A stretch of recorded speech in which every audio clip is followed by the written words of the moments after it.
Welcome to Mood Riffs, where we look at the mood moving the markets and trends right now.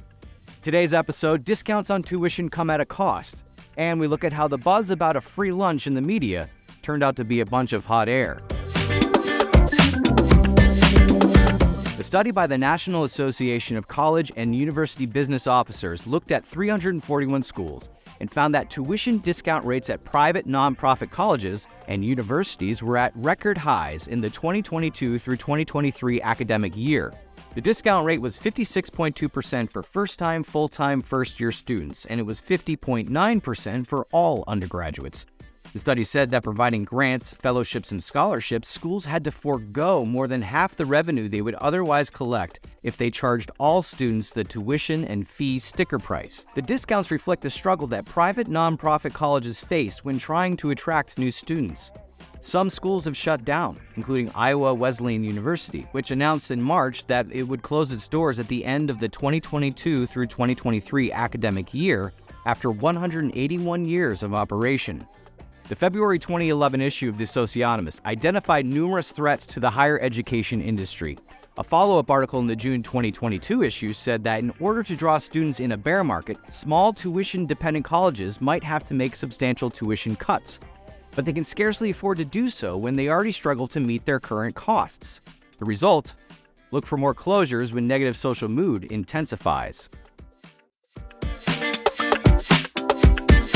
An article in the New York Times credited BuzzFeed News with dragging the media into the digital age. It said BuzzFeed was once seen as a serious challenger to the legacy media outlets that had been slow to adapt to the internet. BuzzFeed launched in 2011 in the shadow of the Great Recession. By the end of 2016, it had raised hundreds of millions of dollars. However, BuzzFeed and other new media firms have failed to live up to their formerly lofty valuations, the Times said. 2 years ago, BuzzFeed CEO Jonah Peretti made the decision to take his company public through a special purpose acquisition company, or SPAC. The August 2019 issue of the Elliott Financial Forecast warned that the enthusiasm for SPACs was reminiscent of the South Sea bubble of 1720.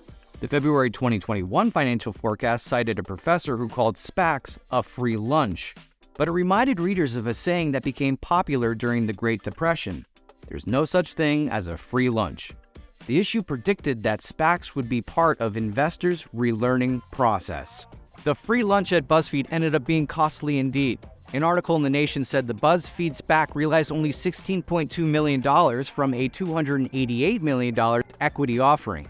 The value of the company's stock plunged from around $10 per share in March 2021 to about 50 cents. With the price down 95%, the buzz is gone from BuzzFeed News. These are just two examples of how social mood shapes your world. In the June 2023 issue of the Socionomics, you'll see how research from the lab is shining a light on how socionomics revolutionizes our understanding of the markets.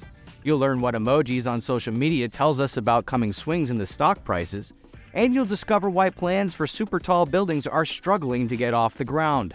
If you enjoyed this episode, be sure to like, comment, subscribe, and if you'd like to learn more about socionomics, consider becoming a Socionomics Premier member today, or check out the links in this video's description.